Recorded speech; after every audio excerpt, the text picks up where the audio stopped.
E aí, gente, tudo bem?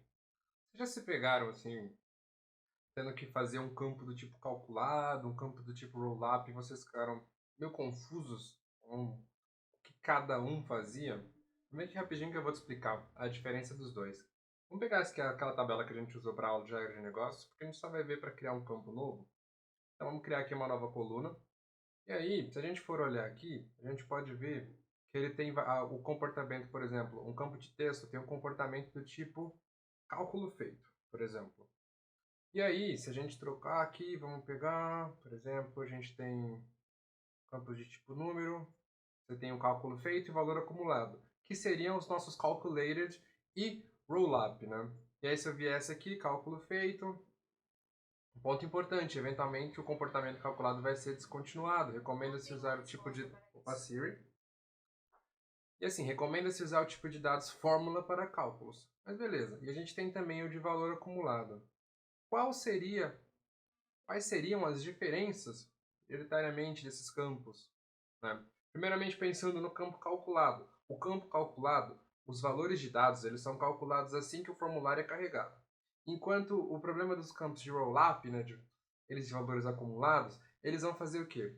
O sistema vai estar rodando assincronamente, né, assíncrono, no caso, não vai ser em tempo real, um cálculo que, se eu não me engano, demora ali, eu vou chutar 12 horas, mas eu não lembro, vou ser bem sincero que eu não lembro qual que é o tempo especificamente. Mas ele vai demorar um tempo para atualizar os valores acumulados. Então, por exemplo, vamos dizer que a gente utilize um campo de ID. Então você coloca ali ID 1, o próximo ele deveria ser o ID 2, certo? Ele vai ser o ID 2, mas ele demora para atualizar, porque é assíncrono, tem todo um processo que vai ser rodado no background. Então já tem essas diferenças. O campo calculado, ele vai calcular automaticamente, né, os cálculos que você colocou no seu processo.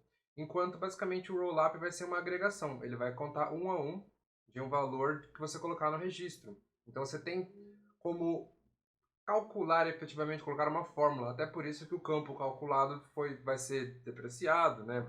Recomenda-se usar o tipo de fórmula. Aí, continuando. O campo calculado, ele sempre vai se basear, né, vai comprimir os campos daquela entidade em questão, ou de entidades relacionadas. O que isso significa? Você vai fazer cálculos baseados na entidade em questão ou em entidades relacionadas, que existam relacionamentos. Enquanto basicamente o campo de rollup, né, o agregado, vai pegar um campo daquela entidade ou uma entidade, né, relacionada e vai fazer a agregação.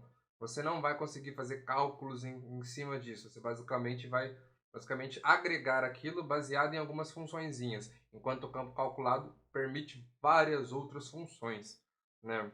E aí você pode colocar expressões, pode colocar no campo calculado, você pode colocar expressões, você pode usar if, condições. Então tem algumas, não é o contrário de limitações, você tem mais liberdade para fazer no seu campo calculado.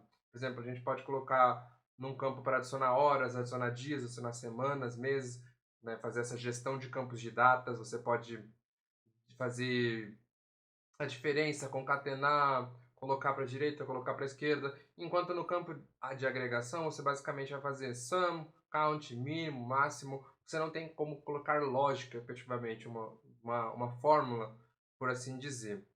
Enquanto você, no campo calculado, vai poder integrar com formulários, views, gráficos e relatórios em tempo real, o problema do campo agregado vai entrar naquele ponto que a gente falou, você integra, mas ele vai demorar um tempo para, né, atualizar.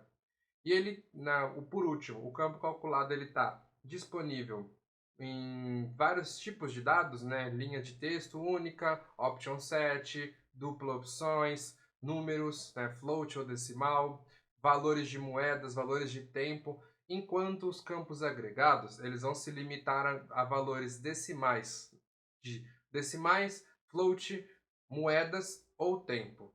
Então você tem assim uma menor disponibilidade de campos que você pode utilizar.